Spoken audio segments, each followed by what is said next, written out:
Comment faire pour dormir quand on n'y arrive pas?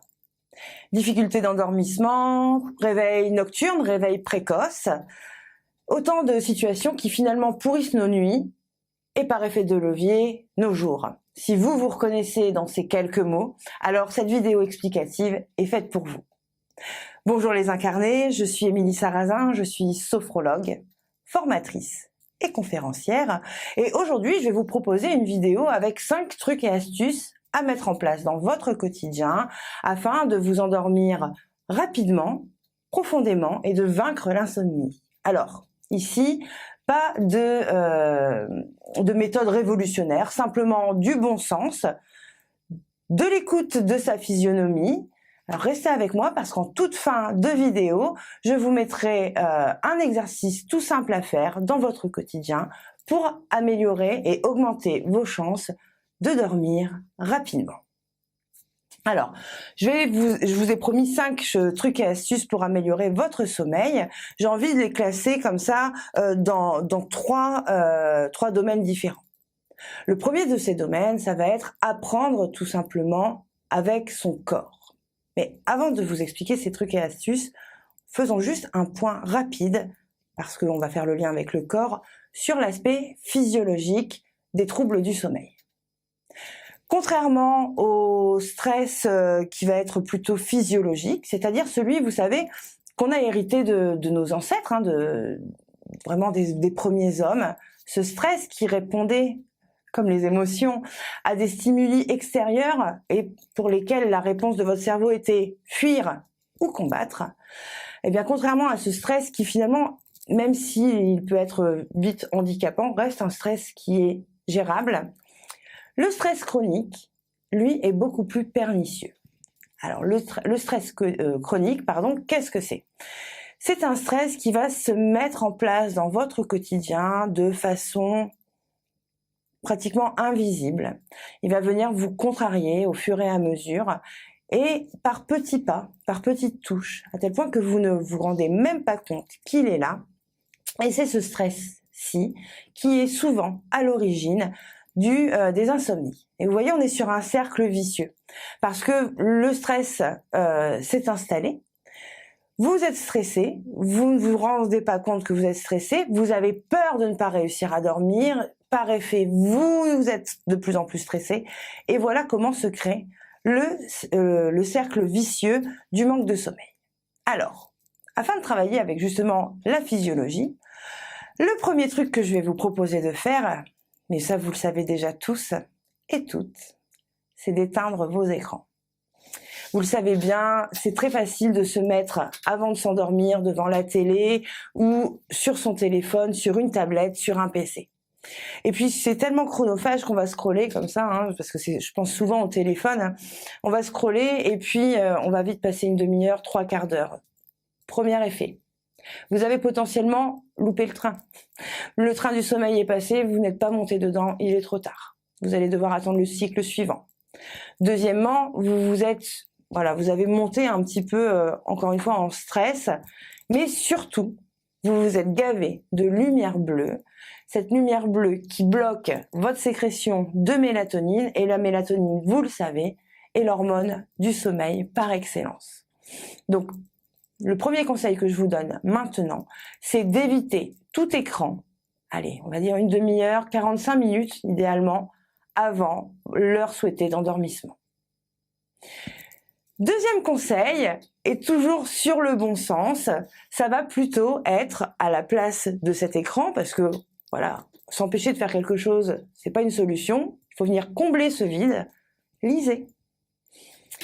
La lecture vit peut-être des heures compliquées pour elle ces dernières années.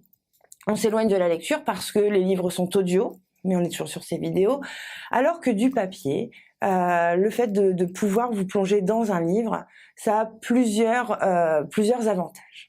Le premier d'entre eux, c'est que vous allez déjà reposer votre cerveau, donc là, pas de lumière bleue, évidemment, mais vous allez reposer votre cerveau en ça que vous allez l'aider à rêver, à imaginer. Et en faisant cela, vous allez naturellement, finalement, aplanir vos ondes delta et commencer déjà à rentrer dans un demi-sommeil.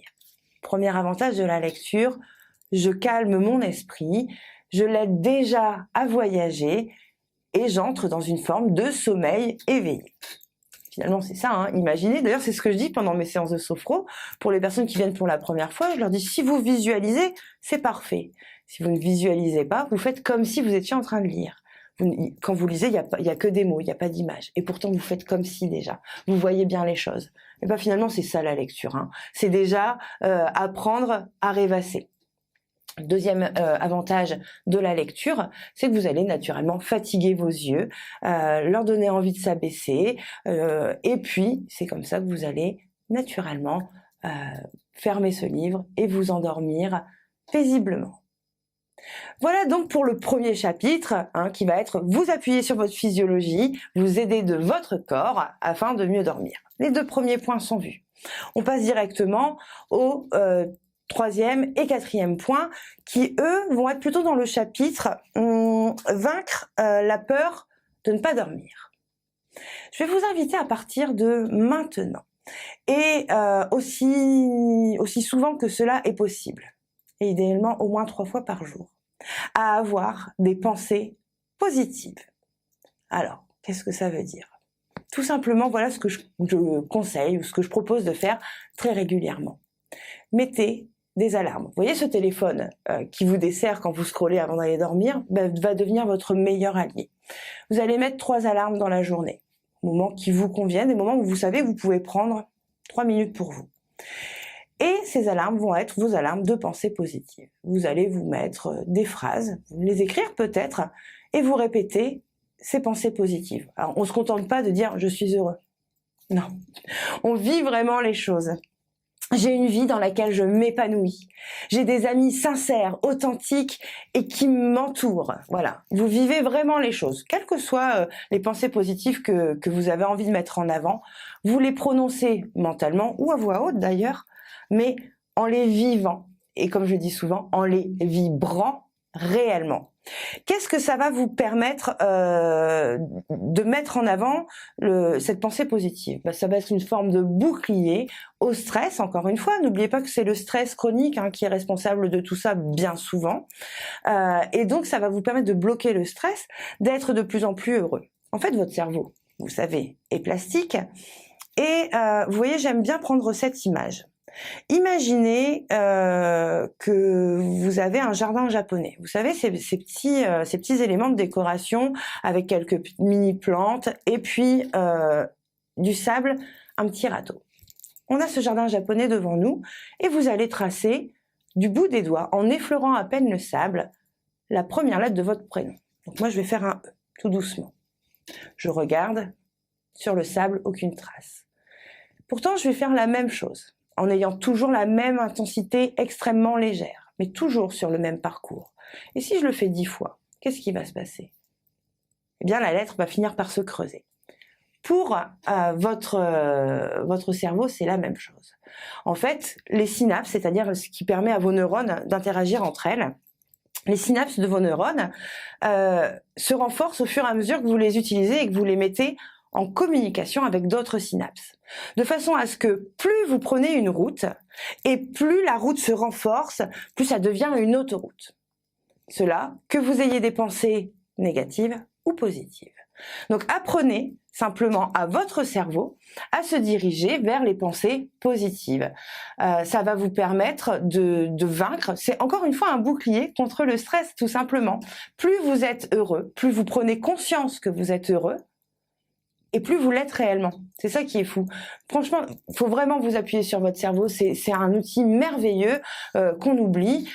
Et de toute façon, comme je le dis souvent, c'est pas pour rien que les sportifs de haut niveau font de la visualisation mentale. Alors, utilisez cette visualisation vous aussi en vous appuyant sur tout ce qui va être voilà, les pensées positives.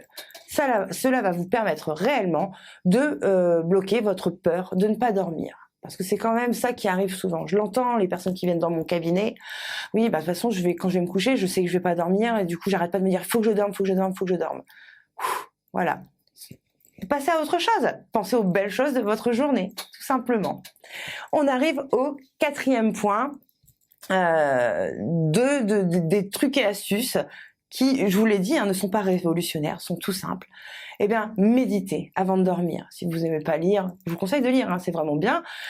Soit vous remplacez par la méditation, soit vous terminez juste avant de vous endormir par la méditation. D'ailleurs, à ce sujet, je vous mets ici le lien vers la playlist de toutes les séances que je propose pour l'endormissement. Alors, parfois ce sera juste pour une sieste, mais parfois pour un sommeil beaucoup plus profond, réparateur, avec des thèmes tout à fait différents.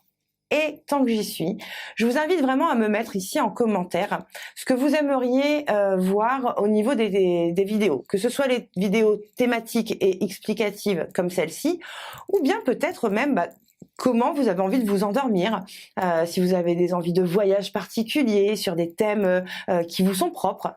Mettez-les-moi en commentaire. Vous le savez, j'aime beaucoup répondre à vos demandes et créer du contenu qui vous convienne. C'est ça l'idée d'une communauté. Alors, méditez avant de dormir. Là, je vous fais pas de dessin, je vous fais pas vraiment d'explication. Pour ceux qui ont déjà vécu cela, vous savez que l'endormissement est beaucoup plus simple et beaucoup plus profond.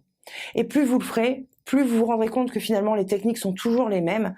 Et évidemment, l'idée, c'est de savoir se détacher à terme de ces méditations, de pouvoir les faire, non plus avec le casque et les audios, mais par vous-même. Ça, c'est vraiment l'idéal, c'est que vous appreniez les techniques nécessaires à l'endormissement.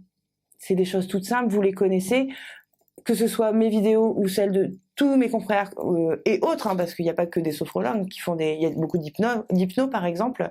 Les techniques sont toujours les mêmes, point d'appui, respiration, schéma corporel. Voilà, il y a rien de compliqué comme je vous l'ai dit, c'est juste de la discipline et puis peut-être un petit coup de main, voilà, prendre la main qu'on vous tend en utilisant ces audios, mais apprenez à vous en détacher pour faire votre propre petite ratatouille et réussir à vous endormir tout seul. Et donc on arrive au 5e point. Si avec tout ça, vous n'arrivez pas à dormir, c'est peut-être que le problème est un petit peu plus profond et il va sûrement falloir travailler sur autre chose. Je pense au stress, à l'angoisse, parfois ça peut être aussi l'estime de soi. Il peut y avoir tout un tas de choses contextuelles qui font que vous vous réveillez la nuit. Alors, j'ai envie de vous dire, venez me voir, faites de la sophro, allez voir un de mes confrères, une de mes consoeurs, peu importe. Venez me voir en cabinet, en visio aussi. Dans la barre, dans la description, vous avez mes coordonnées. Prenez rendez-vous, il n'y a aucun souci. On va faire un tour d'horizon avec vous sur tout ce qui pourrait finalement nourrir ce stress qui vient bloquer vos nuits et qui vient créer des insomnies. Donc voilà, les 5 points que je voulais aborder avec vous aujourd'hui. Évidemment, si vous en avez d'autres, mettez-les en commentaire. Si on peut aider le plus grand nombre de personnes, c'est toujours bienvenu. Et comme je vous ai promis, un exercice afin de pouvoir vraiment apprendre à gérer votre stress pour mieux dormir, je vais vous proposer tout simplement un exercice tout simple, je vous l'explique, on va pas le faire, vous le retrouverez dans quelques-unes de mes vidéos ou encore une fois dans d'autres vidéos, c'est la respiration au carré. La respiration au carré, on va imaginer un carré comme ça. Vous allez choisir un nombre de temps. Moi, j'aime bien sur 4, parce que carré, je sais pas, ça me fait penser à 4, mais vous pouvez décider de faire sur 5, sur 6, sur 8, peu importe. Ce qui compte, c'est que quel que soit le temps que vous avez choisi, il soit le même à l'inspire, à l'expire, et les 2 parties hautes et basses du carré, ça va être des rétentions d'air. On va partir sur 4 temps, j'inspire sur 4 temps, je bloque respiration poumon plein sur 4 temps, je souffle sur 4 temps, et je bloque sur 4 temps. Et vous allez faire ça 5, 6, 7 fois, c'est vous qui voyez. Donc ça donne, j'inspire, 1, 2, 3, 4, je bloque. 1, 2, 3, 4, je souffle. 1, 2, 3, 4, je bloque. 1, 2, 3, 4 et vous continuez ainsi à votre rythme en prenant conscience du trajet de l'air à l'intérieur de vous. Essayez ça et dites-moi ce que ça donne. Je vous remercie beaucoup de m'avoir écouté. Je vous souhaite une belle journée, une bonne nuit et à très bientôt.